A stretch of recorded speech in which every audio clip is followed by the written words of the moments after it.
મિત્રો નમસ્તે. આજે છે ગુરુ પૂર્ણિમાનું પર્વ. એટલે જુદા જુદા રંગની, જુદા જુદા ઢંગની અને લોકોને જેમ ફાવે એમ, અને ક્યાંક પરંપરાગત પણ અને ક્યાંક સાચા અર્થની, ક્યાંક ઠગ ગુરુઓની પૂજાઓ થતી હોય છે. એક શિક્ષક તરીકે આપણે વિચારવું જોઈએ, ખરેખર આ દિવસ ખૂબ અગત્યનો દિવસ, ખૂબ મહાન દિવસ છે. નમસ્કાર કરવાનો દિવસ છે. કોને નમસ્કાર કરવાના? ગુરુઓને. તો ગુરુઓ કોણ? ગુરુ પૂર્ણિમા, આપણે આજે પૂર્ણિમા હોય અને એમાં પૂર્ણિમાનો ચંદ્ર કેમ ખીલેલો હોય, એ તો જ્ઞાનથી પૃષ્ઠ થયેલો જે મહાત્મા છે આપણા જીવનમાં, એને આપણે નમન કરવાનું. આપણો ગુરુ આપણા જીવનમાં કોણ હોય? માત્ર એવું નથી કોઈ જીવિત જ હોય. જીવિત ન હોય એવો આપણો અતીત છે, આપણો ભૂતકાળ છે, જેને આટકાનું ખાતર કરીને આપણને આ સંસ્કૃતિ આપી છે, આપણને સિવિલાઇઝેશન આપ્યું છે, આપણને સભ્યતા આપી છે, આપણને કુટુંબ આપ્યું છે, આપણે લગ્ન જીવન આપ્યું છે, આપણને પરિવાર આપ્યો, આપણે રાજ્ય સંસ્થાઓ આપી છે. આના માટે કોઈએ પ્રયત્ન કરેલો છે, પ્રયાસ કરેલો છે, અથાગ પ્રયત્ન કરેલો છે. એના પહેલાંનો માણસ હતો એ આવો નહોતો, એ પશુ જીવન જીવતો હતો, હિંસા હતી અને કોઈ દ્રષ્ટિ નહોતી. એની અંદર કોઈ એવા મનુષ્યોને વિચાર આવ્યો કે આવી રીતનું જીવન જીવી શકાય. કારણ કે માણસ હતો ને, માણસ હતો એટલે એની અંદર બ્રહ્મ બેઠું હતું. એની પાસે બુદ્ધિ અને ઈચ્છા શક્તિ હતી, સ્વાતંત્ર્ય ઈચ્છા સંકલ્પ બળ હતું. આ બળના કારણે કેટલાક મનુષ્યો એ વિશિષ્ટ પ્રકારનો વિચાર કરીને, પ્રયત્ન કરીને, હાડકાનું ખાતર કરીને પેઢીઓના પેઢીઓ પછી એક આવું સરસ મજાનું માનવ જીવન આપ્યું છે. આ લોકોને નમસ્કાર કરવાનો દિવસ એટલે આ ગુરુ પૂર્ણિમાનો દિવસ. આ માનવ જાતના ગુરુઓને, માત્ર મારા જીવનમાં કોઈ ભક્ત, કોઈ સારો, કોઈ મહાન માણસ મને સંતોષ આપવાવાળો, મને જ્ઞાન આપવાવાળો, મને સુખ આપવાવાળો, આવો કોઈ માણસ હોય એને આપણે નમન કરીએ તો બરાબર જ છે. પણ એ સિવાય પણ જે માનવ જાતના ગુરુઓ છે એને યાદ કરવા જોઈએ, એને પ્રત્યે કૃતજ્ઞતા વ્યક્ત કરવી જોઈએ. એટલે ગુરુ પૂર્ણિમા, આજે પૂર્ણિમા છે. આજે પૂર્ણિમા એટલે ખીલેલો ચંદ્ર, એટલે જેના જીવનમાં જ્ઞાનથી પૃષ્ઠ થયેલો છે, જે માણસ ખીલેલો છે, જે પહાડ જેવો અડગ છે, જેવો સમુદ્ર જેવો ગહન છે, જે આકાશ જેવો વિશાળ છે, જે લઘુ નથી અને જે પૂર્ણ છે, ગુરુ છે, જે લઘુતાથી પીડાતો નથી, જે બીજાને લઘુ કરતો નથી પણ ગુરુ કરે છે, મોટો કરે છે, મહાન કરે છે, ઉર્ધ્વમાં લઈ જાય છે. આવા જે મનુષ્યો છે, આવા જે માનવ જાતના મહાત્માઓ છે, એનું પૂજન કરવાનું, એને યાદ કરવાનું, એના પ્રેમને યાદ કરવાનો આ દિવસ છે. એટલે ખરેખર આમ જોઈએ તો ગુરુ પણ, આપણે તો અનેક પ્રકારના ગુરુઓ માનીએ છીએ, પણ ખરેખર ગુરુ એટલે જેના જીવનમાં લઘુતા નથી, જે લઘુતા આપતો નથી, જે કોઈને ડરાવતો નથી, જે ડરતો નથી. આવો જે માણસ છે, જે લઘુ નથી. એટલે કોણ લઘુ નથી? એટલે જેને પોતાના સ્વનું ભાન છે, આત્મબળની ખબર છે, હું કોણ છું, કસ્તમ કોહમ કૃતાયાત કામે જનની કોમે તાતા. આ જેને ખબર છે અને જે બીજાને ખબર પાડે છે એવો, એટલે સ્વને જે જાણનારો છે, જેને જાણી લીધા પછી કશું જાણવાનું નથી રહેતું, એ સ્વને જાણવાવાળો છે, એ ગુરુ. એટલે સ્વ કોણ? એટલે સ્વ એટલે હું આત્મા, મારો આત્મા એટલે યુનિવર્સલ એક શક્તિ, એક યુનિવર્સલ વર્લ્ડ છે, એક ચૈતન્ય છે, એક વિશ્વ ચેતના છે.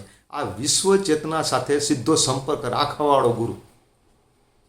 આપણે જે ચૈતન્ય શક્તિ છે એને પીછાણવાવાળો જે માણસ છે, અને એ ચૈતન્ય શક્તિ પીછાણીને જે આપણને એની સાથે આપણો સંપર્ક કરાવે છે, એ એટલે ગુરુ. એટલે તો આપણે ત્યાં કહેવત છે કે ગુરુ ગોવિંદ દોનો હે કળે કિસકો લાગો પાય, બલહારી વો ગુરુ કી જીને ગોવિંદ દિયો બતાય. એટલે કે જે ગુરુ, જેણે મને ચૈતન્ય શક્તિ સાથે, જેણે મારા આત્મબળ સાથે, મારું ચૈતન્ય બળ છે, હું કોણ છું, કસ્તમ કોહમ, એનું જે મને તાકાત આપવી છે, એ વિશ્વ ચેતના સાથે મને જેણે જોડ્યો છે, બ્રહ્મ બતાવ્યું છે, એ બ્રહ્મને હું જાણનારો છું. પણ કોના થકી? કોઈ થકી. એટલે પહેલાં હું એને નમન કરું છું, પછી મારા બ્રહ્મને, પછી હું ઈશ્વરને નમન કરું છું. એટલે આપણે ત્યાં ગુરુ બ્રહ્મા, ગુરુ વિષ્ણુ, ગુરુ મહેશ્વર કીધું છે.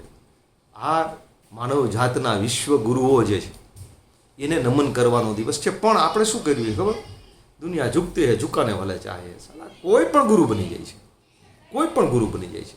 થોડુંક સારું બોલતા આવડતું હોય છે, અને વાક ચાતુર્યતા છે ને, એ રાવણને બહુ સારી આવડતી હતી, દુર્યોધન બહુ સારું બોલતું હતું. અને એવું ક્યારેય માનવાની જરૂર નથી કે વક્તા સારા હોય ને એટલે એ બહુ મહાન શીલનો માણસ હોય.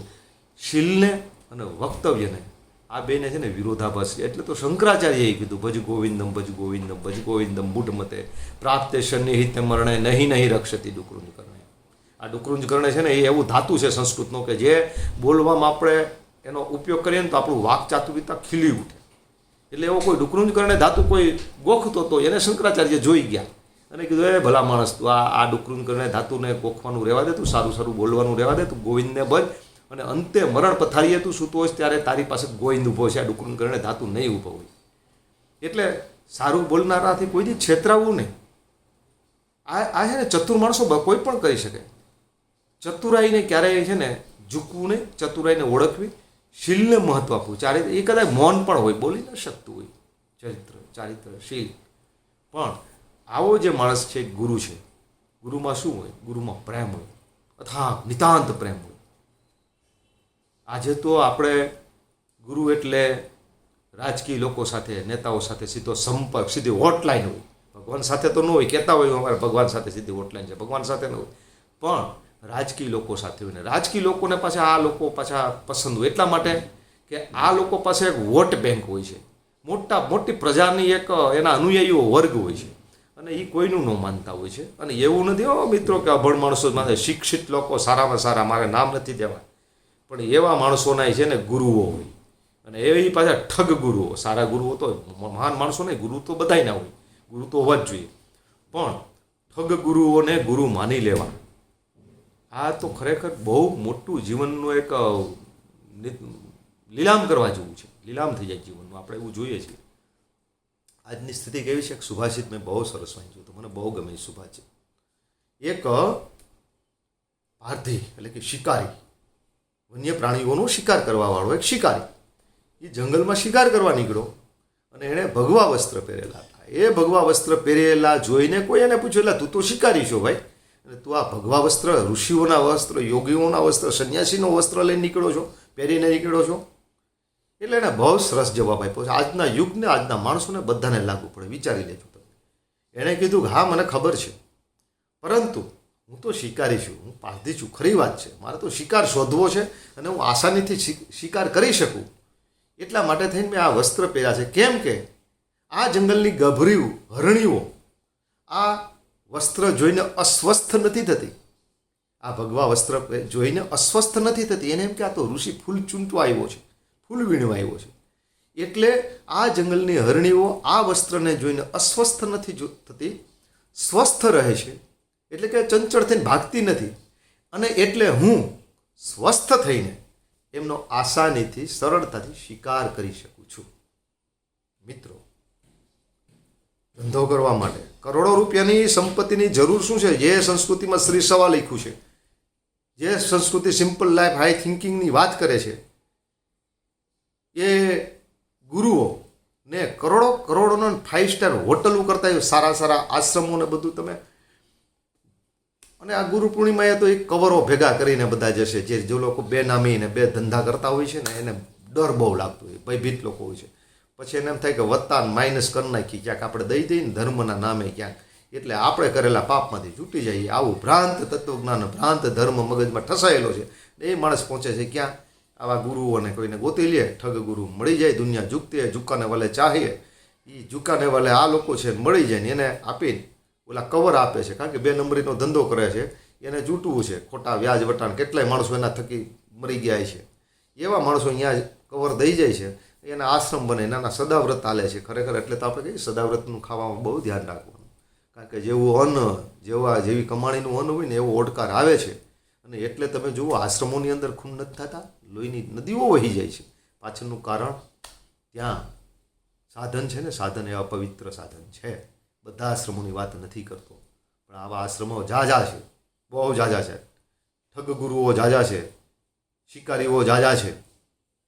અને આવા લોકોએ ધર્મનું છે ને નિકંદન કાઢી નાખ્યું છે. અને આવા લોકોને જોઈને જ ધર્મને ગાળો દેવાવાળો એક વર્ગ ઊભો થયો છે. એકંદરે એક રીતે નિર્દોષ માણસ છે, નિર્દોષ વર્ગ છે. વિજ્ઞાનને જાણવાવાળો અને સાચા ધર્મની ઓળખ એમને નથી થઈને આવા લોકોનો પરિચય થઈ ગયો છે. આવા લોકો બેફામ ધર્મને ગાળો દે છે, પણ એની પાછળ તથ્ય છે થોડું. કારણ કે ધર્મના નામે ધતિંગ ચાલતા હોય. એટલે હા, આ લોકોએ વિચારવું જોઈએ કે ભાઈ આવા નાલાયક ઠગોને વસ્ત્રો ખાલી ભગવા પહેરી લેવાથી એને ગુરુ ન કહેવાય, ને ધર્મના નેતાઓ ન કહેવાય, એને ધર્મના રખેવાળો ન કહેવાય. એ તો આપણા ઘરની અંદર, આપણા ધર્મના ઘરની અંદર ઘરેલા ઠગો છે. હાઇજેક કરી લીધું છે આપણું ઘર, અને આપણે પથ્થર ઉપાડીને ઘર ઉપર ફેંકીએ છીએ, ઘરના કાચ ફોડીએ છીએ. એ ઘરના કાચ ફોડવાની જરૂર નથી. એમાં જે હાઇજેક થઈ ઘર કરી લીધું છે, જેને આપણને ઘર બારા કાઢ્યા છે, ત્યાં જઈ એને પકડીને કાઠલા પકડીને એને બારા કાઢવાના. ભાઈ આ ઘર તમારું નથી, તમે ધર્મનો ઠેકો નથી લીધો. અમુક જાતિના કે અમુક ભાષા આવડતી હોય તો જ એ કાંઈ ધર્મના મહાન માણસો નથી. આપણે બધા જ એમના જ પૂર્વજો છીએ, ત્યાંથી જ આવેલા છીએ, એક ઘરમાંથી જ આવેલા છીએ. પણ એ સાધુઓ અંદરથી શિકારીઓ હતા, અને આપણે એમને ખરેખર સાધુ માની બેઠા છે. સાધુ એટલે સજ્જન, સાધુ એટલે ગુરુ, એટલે સંન્યાસી, એટલે મુનિઓ, એટલે ઋષિઓ, એટલે જે આર્ષદ્રષ્ટાઓ છે, જે મનીષીઓ છે, જે ઈશ્વરની સમકક્ષ એને જીવનમાં આપણે સ્થાન આપી શકીએ છીએ, જે લઘુ નથી, જે હંમેશા માણસને પ્રેમ કરે છે, નિતાંત પ્રેમ કરવાવાળો. શિક્ષક પણ આપણે કહીએ ને, શિક્ષક ગુરુ પૂર્ણિમા એટલે બધા છોકરા પગે લાગે ને આપણે એને આવડું ફૂલ આપીએ. આપણે અક્ષર જ્ઞાનના ગુરુ છીએ ભાઈ. શિક્ષક એટલે એ જીવનને પ્રકાશિત કરવાવાળો ગુરુ. જો એવા ગુણ હોય ને, એવા શિક્ષકની અંદર એવા સાચા અર્થના ગુણ હોય ને, તો જ આપણને ગુરુ કહેવરાવા, નકર શિક્ષક કહેવરાવવા, ગુરુ ન કહેવરાવવા. ગુરુ એટલે પ્રેમ આપવાવાળો હોય. એક હાથમાં પડદે જાતિ ભેદ ન હોય. પૂછજો, આપણે શિક્ષક થોડો જાતિ ભેદી હોય, આત્માને પૂછજો, અંદર હૃદયને પૂછજો. અને મિત્રો, આ આપણી પાસે વિદ્યાર્થીઓ ભણે છે, શિક્ષક મિત્રોને કહું છું, આ વિદ્યાર્થી ભણે છે ને, એ ગજબ હૃદય છે, ગજબ હૃદય છે. ઈશ્વરનું એક ઉત્કૃષ્ટ કૃતિ છે, નિર્દોષ કૃતિ છે. એ આપણી પાસે શીખવા આવ્યો છે. એને જરાક પ્રેમથી હાથ તો ફેરવજો. તમે શું વાત કરો છો કે ગુંડો છે ને આવો છે ને તેવો છે ને? હોય જ નહીં વિદ્યાર્થી. એને પ્રેમ કોઈએ નથી કર્યો, તરસ્યો છે.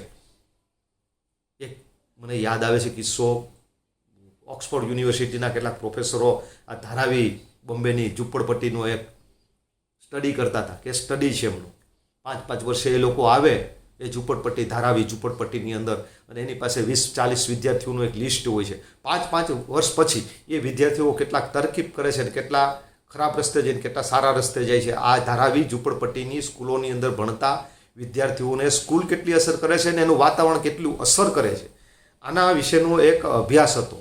40 વર્ષનો અભ્યાસ હતો, લાંબો મોટો અભ્યાસ. એક ટીમ રિટાયર્ડ થઈ, બીજી ટીમ આવતી ઓક્સફોર્ડ યુનિવર્સિટીમાંથી. એમાં બધા જ સ્ટડી બધા કોમન હતા. આ છોકરો 5 વર્ષ પછી પહેલું ભણતો હોય, 5 વર્ષ 5મું ભણતો હોય, પછી 9મું ભણતો હોય, પછી કોલેજ સુધી પહોંચે, કેટલાક પછી ઉઠી જાય છે, પછી કોઈ રિક્ષા ફેરવે ને, કોઈ ગુંડા થાય ને, કોઈ જેલમાં હોય ને, કોઈ હત્યા કરી હોય, કોઈ ચોરી કરી હોય. આવો એક સ્ટડી. એમાં એક બેન્ચ એવી આવી કે જે અદ્ભુત હતી, સારી હતી, સારા માણસોની બેન્ચ હતી. એ ઓક્સફોર્ડના પ્રોફેસરોને આશ્ચર્ય થયું કે આ બધું જ કોમન સ્ટડી છે, પણ આટલું એક સ્ટડી જુદું કેમ તરે છે? એની પાછળનું કારણ શું? એ છોકરાઓને મળ્યા. આનું કારણ શું? તો એ તો અમારા પેલા તરુણા મેડમ હતા ને, એ તો અમારા તરુણા મેડમ હતા ને, એ અમારા તરુણા મેડમ. એ તો બધા પાસેથી તરુણા મેડમ, તરુણા મેડમ, તરુણા મેડમ. કોણ છે તરુણા મેડમ? આ લોકોને થયું કે એ તો હવે રિટાયર્ડ થઈ ગયા છે. તો એ તમને કેમ એના? એ કે પછી અમારું ઘર ને અમારું વાતાવરણ તો બહુ ખરાબ હતું, પણ અમારા મેડમ હતા ને, તરુણા મેડમ, માં કરતાં વિશેષ હતા હો. તો આ લોકોએ કીધું કે એને મારે મળવા જવું છે. ક્યાં છે? તો કે બોમ્બેના એક એપાર્ટમેન્ટની અંદર રિટાયર્ડ જીવન જીવે છે. એમને આ મળવા ગયા ને એમને કીધું, તરુણા મેડમ, અમે ઓક્સફોર્ડ યુનિવર્સિટીના સ્ટડી લઈને આવીએ છીએ. મેડમને ખબર છે? હા, મને ખબર છે. જણાવો શું લઈને આવ્યા છો? તો કે અમે એ જાણવા આવ્યા છે, અમારે તમારી પાસેથી આવું એક વિશિષ્ટ સ્ટડી જોવા મળ્યો. તમારા બાળકો બધા જ બહુ સારા માણસો છે, સારી નોકરી કરે છે, કોઈ ક્લાર્ક છે, કોઈ અને રિક્ષા ફેરવે છે એકાદું જણો, પણ એ પણ બહુ સારું કુટુંબ જીવન, પરિવાર જીવનની સાથે જ કોઈ ગુનામાં નથી ગયા, કોઈએ ગુનાહિત કાર્ય નથી કરેલું, અને બધા સારા માણસો છે. કારણ શું? તો આ તમારી પદ્ધતિ કઈ છે? શિક્ષણ પદ્ધતિ. તરુણા મેડમને પહેલાં લોકો એ મને કહો તો અમે કંઈક લાગુ પાડી. તો તરુણા મેડમે સિમ્પલી કીધું, ભાઈ એવી કોઈ મને પદ્ધતિની તો કંઈ ખબર નથી પડતી, પણ મેં તો આ બાળકોને મારા સગા દીકરાઓ જેવો પ્રેમ કર્યો હતો. વિચાર કરો શું કરતા તરુણા મેડમ. પછી ખબર પડી કે તરુણા મેડમ છે ને, લેક્ચર લેતા હોય ને, છોકરાને ભણાવતો હોય, ત્યારે એક છોકરાના ચહેરા ઉપર કંઈક ગમગીનતા દેખાય એટલે રજા પડે પછી એને બેહાડે. બેટા શું તકલીફ છે તને બેટા? એટલે છોકરું રોવા માંડે કે મારા મમ્મીને આજ મારા પપ્પાએ માર્યું, દારૂ પીધો તો બધી વાત કરે. એટલે તરુણા મેડમ એને તેડીને એની ઘરે જાય, એના મા બાપ પાસે બેસે, છોકરાને પ્રેમ કરે. પછી તો તરુણા મેડમ ઘરે જઈને એના વાળ ઓરી દેતા, એના નખ કાપી દેતા, એને નવડાવી દેતા, અને એની માને સાંત્વના આપતા. એના પિતા જે દારૂ પીતા હોય એને પ્રેમથી સમજાવતા, અને આવી રીતના ઘર સુધારતા. અને બાળકોને એમ થયું કે આવા મારા પિતા જેવા રાક્ષસો છે જ્યાં, એમાં આવા કોઈ માણસ છે, આવી કોઈ મને પ્રેમ કરવાવાળું છે. અને એ બાળકો એના હૃદયને આ તરુણા મેડમે પ્રેમથી એવો સ્પર્શ કર્યો કે માણસો થયા, માનવો થયા, આવા વાતાવરણમાં માણસો થયા. મિત્રો, શિક્ષક તરીકે આજના દિવસે આપણે સાચા અર્થનું ગુરુ થવું જોઈએ, સાચા અર્થનું પ્રેમી થવું જોઈએ, નિતાંત પ્રેમ કરવો જોઈએ વિદ્યાર્થીને. અને આ વિદ્યાર્થીને આપણે આપણા પગારને જોઈને નહીં, પણ આપણે શિક્ષક છીએ, આપણી ભૂમિકા છે. રાતના 12 વાગે ફોન કરે ને તો આપણે ઉપાડવો જ જોઈએ. આપણે ઘણી વખત ગાય અત્યારે નહીં કરવાનું કહી જાય, બહુ પ્રેમથી, અને ક્યારેક એવી રીતે આપણે મશ્કરી કરીએ, બરાબર છે, પણ એકે એકને એટલે કેટલું આપણું મહત્વ છે ને હૃદયમાં. વિચાર તો કરો, આમ શિક્ષક એટલે તમે પાછા ફરીથી એક વખત વિદ્યાર્થી થઈ જાઓ ને તમારા કાળના શિક્ષકને યાદ કરો. એ અત્યારે આપણે છીએ. નિતાંત પ્રેમ હોય બાળકના હૃદયમાં, શિક્ષકનું બહુ માન હોય, સારા શિક્ષકનું. પણ બાળકને બધી ખબર હોય કયો સારો શિક્ષક છે ને કયો પેલો શિક્ષક, કયો બહારથી નાટક કયો છે ને કયો અંદરથી સારો છે. એટલે આવા શિક્ષક થઈ જઈએ ત્યારે આપણે ખરેખર ગુરુના સ્થાને પહોંચ્યા છે એવું કહેવાય. એટલે મિત્રો, આજનો દિવસ છે ને એ કૃતજ્ઞતા વ્યક્ત કરવાનો દિવસ છે. ગુરુઓએ પણ કૃતજ્ઞતા વ્યક્ત કરવાની, શિક્ષકોએ પણ કૃતજ્ઞતા વ્યક્ત કરવાની, અને વિદ્યાર્થીઓએ પણ કૃતજ્ઞતા વ્યક્ત કરવાની. પહેલી કૃતજ્ઞતા કોની? કે જેણે મને માણસ બનાવ્યો છે, આ સંસ્કૃતિ આપી છે, આ સિવિલાઇઝેશન આપ્યું છે, એવા માનવ જાતના મનીષીઓ, પરમ ગુરુઓ જે છે એને નમન કરવાનો આ દિવસ છે. અને બીજી બાબતમાં સાચા અર્થના ગુરુ બનીએ, ઠગ ગુરુને ઓળખીએ. જ્ઞાનનો પુંજ સૂર્ય જેવો તેજસ્વી એ આપણો ગુરુ હોય, એની પાસેથી આપણે પ્રકાશ લઈએ, અને એ પ્રકાશ વડે આપણે અંધકારને દૂર કરીએ. ઓમ તમસો માં જ્યોતિર્ગમય. એવો બહુ પવિત્ર દિવસ છે આજનો. નમન કરીએ છીએ. ઓમ તસ્મે શ્રી ગુરુવે નમઃ.